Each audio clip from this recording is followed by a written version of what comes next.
thing or several other things. Here's a resolution in loving memory of Elizabeth Helen Beth Vandergrift. Where I have gone, I am not so small. My soul is as wide as the world is tall. I have gone to answer the call of the one who takes care of us all. Wherever you look, you will find me. There in the heart of the rose, the heart of the prayer, on butterfly wings, on wings of my own. To you I'm gone, but I'm never alone. I am home. This is a resolution from the town of Eatonville, which I'm kind of one of their favorite sons.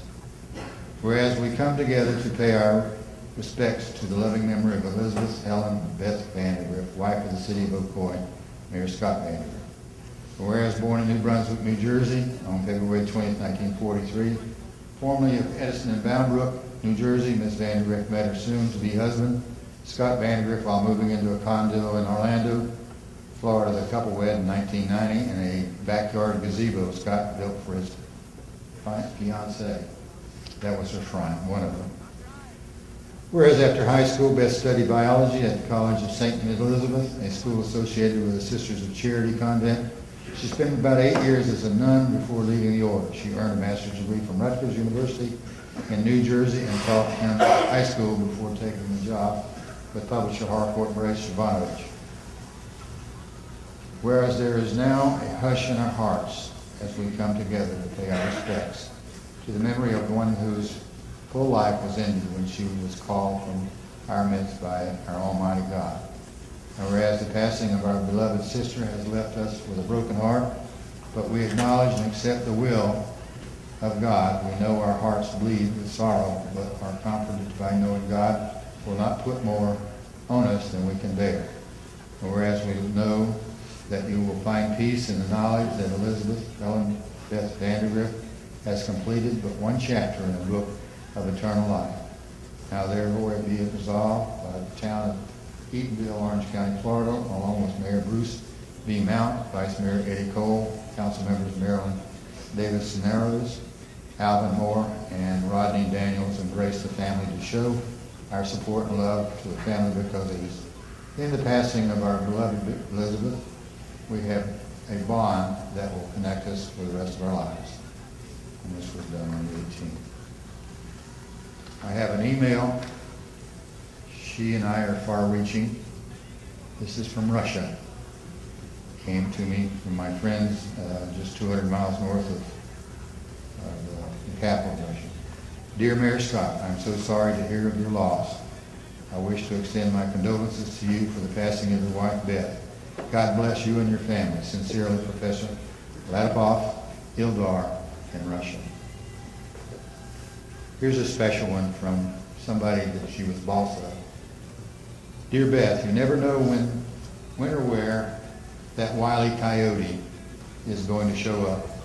She and her sister had this coyote that they traded back and forth for long before I even met her, I think. And they would have to get it to the other one in a special way. And so as I got involved in it, I helped out in getting it back and forth. That's the kind of surprising, unexpected person you are always to me. I've never known what exactly to expect when might spring from you. I can recall how intense and flared you were with Steve Swartz. Hey, dear. All at the same time, you could see the therapeutic value of something like Science Club Chucky Kids when all the Tom Williamson and Jan Spalding wanted to do was lynch someone. That same caring and understanding spirit in things is what draws people to you so. No wonder Scott's so enthralled with you. I wish that I could somehow alleviate or take away the pain and frustration you are feeling. It's times like these when a person has to wonder what exactly does God have in mind. Some things justify all of our earthly reasoning. Somehow we'll get through it. Like that crazy roadrunner, the wily coyote, there's comic relief somewhere.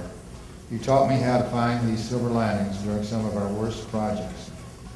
If I can at least help return such a favor to you, now I hope to. You taught me to be the editor and writer I have become. That's an accomplishment considering what you had to work with. Me, a conservative Republican, you, a yellow dog Democrat. Is my oozing making you smile or laugh?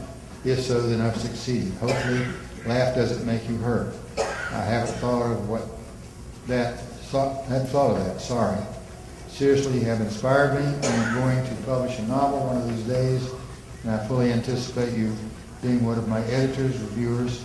Walt Disney once said, all your dreams can come true if you have the courage to pursue them. You certainly have the spunk for that. Scott and the countless folks who are caring for you will help you reach your wildest dreams. Please know that through all of us, though not all of us may not be there beside you, we are reaching out and cradling you in our prayers. May these words bring you joy and encouragement as I wish for you a very happy Thanksgiving. Larry. Larry French worked with him. He did a drawing of Wile E. Coyote, so it meant a lot to all of us. When she got it, nobody in the room could hold back the tears. And here's another email, and I'll paraphrase it. He's putting her name in his book. Elizabeth Vandergrift, my managing editor, writing mentor, and friend for many years. Beth, your love of writing and song will humor our warmest thoughts in all that we do each time I see a butterfly. Beth and I raised butterflies together in our backyard. At 2 o'clock this afternoon, there'll be a butterfly release at the house in her name, about 2 o'clock. Here's the one that touched me the most. Mayor Scott, on behalf of myself and Troop 198, please accept our deepest condolences on your loss. Our thoughts are with you and your family. One of our scouts, Alec Ashen, is a life scout in his beginning stages of planning his Eagle project. You would know Alec if you saw him. He is a young man in our troop that has Down syndrome and approaches you each time he sees you to shake your hand. Alec would like to do his Eagle project in remembrance of your wife. You've always been a supporter of the Scouts, and especially Alec, that he wanted to do something to give back to you as well. His thought was to build a beautiful butterfly garden at Stark Lake to mirror the one that's currently there next to the lake. In addition, he would freshen up the current one. Please let me know if you would be okay to do this.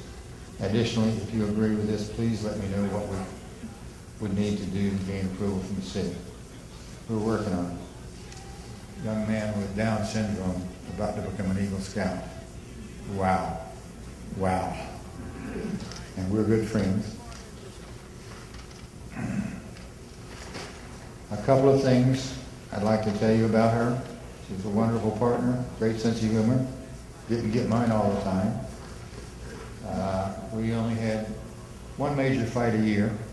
That was at Christmas time. And by the way, her Christmas tree is still up.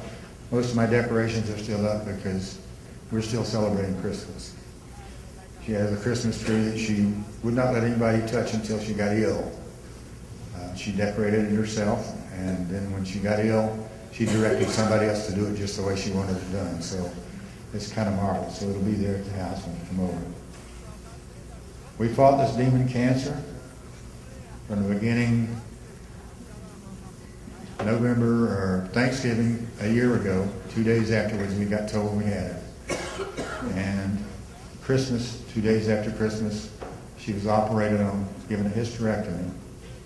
From that point forward, we went through 6 or 8 radiation treatments, chemo. She did it with flying colors and a good sense of humor. In July, she was declared cured. In September, she had some massive pains. She tried to work through them. This lady could stand more pain than I've ever dreamed about. On a scale of 1 to 10, she could get up to 3 without complaining. But at 3, she was puttering around the house and laying down for a little while. And then at 7 and 8, she says, I got to go. And I took her to the hospital. From that point forward, we were in a position of battling what is called radiation burn. They were telling us that the cancer was not causing the pain. And so from September till she passed away, we were battling radiation burn. And only during the battle did we find out that the cancer had returned, and it was in her lungs. And they said, let's do 3 more treatments She only has a 10 to 30% chance of surviving. Still, of goodwill, we kept up the fight. We wanted to know where I could take her to get her cured. It got worse. The pain got bad, still from the radiation burn. They did another CT scan on her and found it had attacked her liver, her spleen, and her stomach. I never told her that the end was near. Everybody that was around her was upbeat. In the last 2 weeks, she barely could talk. She was having taking so much drugs in, and was suffering from what they call chemo brain. And so that was one of the sad things about it. But I had plenty of time, uninterrupted for a change, to tell her how much I loved her, and I'd be here for her. From the time she was in the hospital, I was spending 8 to 12 hours a day there with her, and then when she got home, it was 22 hours at home with her. And thanks to my sitters that were with her and the hospice people, she passed very peacefully. Down in front here, we'll notice our family jewels.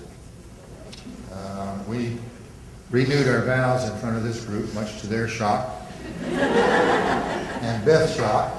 And so I spared no expense and bought these sparkling diamonds for her down here to renew her vows with. So please don't take them, they're very expensive. And so we renewed our vows with it. It was fun, you guys. Yeah. Our first date, I worked for a phone company. I was kind of a grubby guy, because I still am to some degree. They probably kept saying, get dressed up. Well, I've been here since 8 o'clock up since 5, so I think my clothes are still hanging out in the car. But anyway, she liked me. And so I said, well, let's go on a date. Somehow or another, not necessarily good terms. And I said, now, she come home dressed up. She was a professional. And I said, don't dress down, because this is going to be the finest, newest restaurant in Lockhart. She had no idea where Lockhart was. Being the good sport she had, she didn't throw me out when we arrived at McDonald's. And it's really a neat one over on 441. It's got a whole 50s motif about it, so she enjoyed that. On her 60th birthday, I think you heard that we put on a parade, an air show, that This Is Your Life. We had a magician there.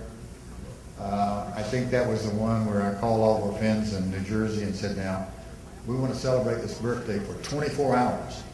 And I assigned each one of them an hour to call her.